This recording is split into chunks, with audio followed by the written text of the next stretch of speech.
Hello everyone, welcome back to my channel. Today I'm going to be giving you guys a little bit of a book haul.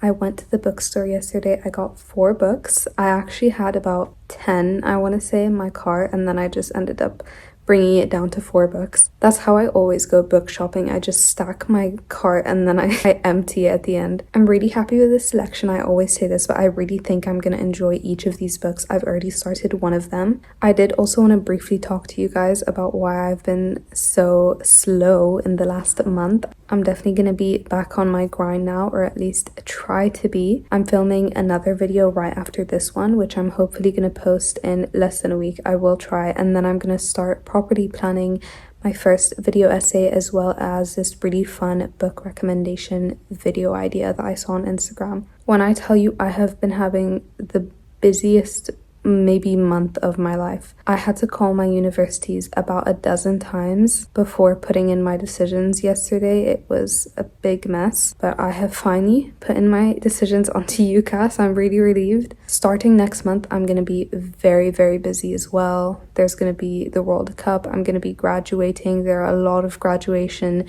things going on. I'm going to be prepping for travel. A lot is going to be happening, and then July I'm going to travel, and then August, of course, I'm going to travel again to move to uni. But amongst all of those things, one of my main priorities is going to be making content for you guys, so I'm really excited to properly get into that. I've been saying this for so many videos. I really apologize. Also, before I start, I kind of got my first negative comment. I really feel like I've made it now. I just wanted to quickly address it.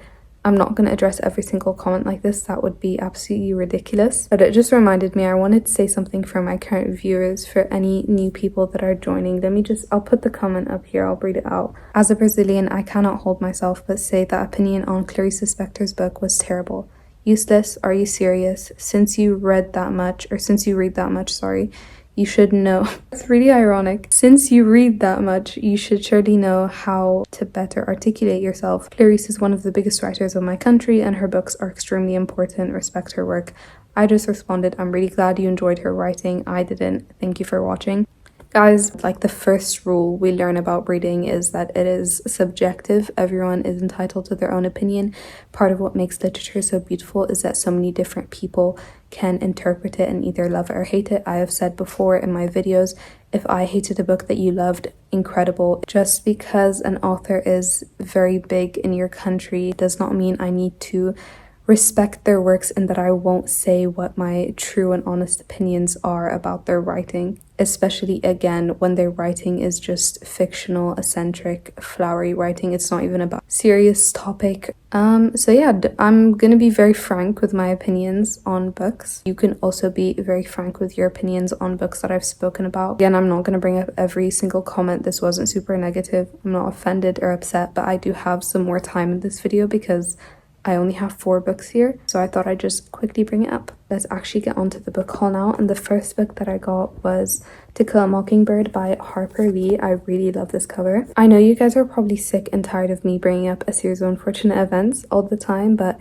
I don't know if this was in the books, but in the show there's a scene in the Austere Academy when Carmelita Spatz, who's an evil little girl, goes to the librarian with a dead mockingbird and is like, I thought you said you'd like To Kill a Mockingbird. That definitely wasn't the first time I've heard of To Kill a Mockingbird. My sister read it. She really enjoyed it. It deals with some very serious themes. Racism, of course, in the 1930s in America. This is a very important and significant book, and I think it's time for me to start getting into that area of literature. I haven't dabbled in it enough, in my opinion, and especially because I'm now going to be writing a war novel, and I'm going to be going into a subject at university that I think it is important for me to get to know. I don't actually know too much about the specific plot, and I don't want to. I really want to go into this a little blind and then do a lot of research about it later.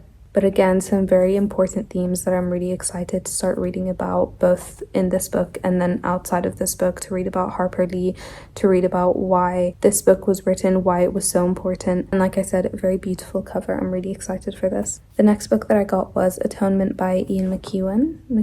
I also really love this cover, and I've also heard of this. I was wondering why I hadn't got it before. So I was in the bookstore searching up the author, searching up the themes in the books, because usually when I see a book in the bookstore that I've heard of and I don't already have it. It's probably because I've wanted to get it before but then researched it and realized it would not be something that I would like, or the author isn't someone that I support. But all the boxes were checked and that makes me very excited. I'm gonna read the back for you guys. This one's also set in the 30s. On the hottest day of the summer of 1935, 13-year-old Bryony Tallis sees her sister Cecilia strip off her clothes and plunge into the fountain in the garden of their country house. Watching her too is Robbie Turner. By the end of that day, the lives of all three will have been changed forever, as Bryony makes an accusation for which she will spend the rest of her life trying to atone. Very excited to read this. This is right up my alley. The next book I got was Revenge by Yoko Ogawa, who is a Japanese author that I actually tried one of the books of a couple years ago and I DNF'd it. She wrote The Memory Police, which is a dystopia about a world where things keep disappearing and the memory police needs to make sure it's gone from everyone's memory.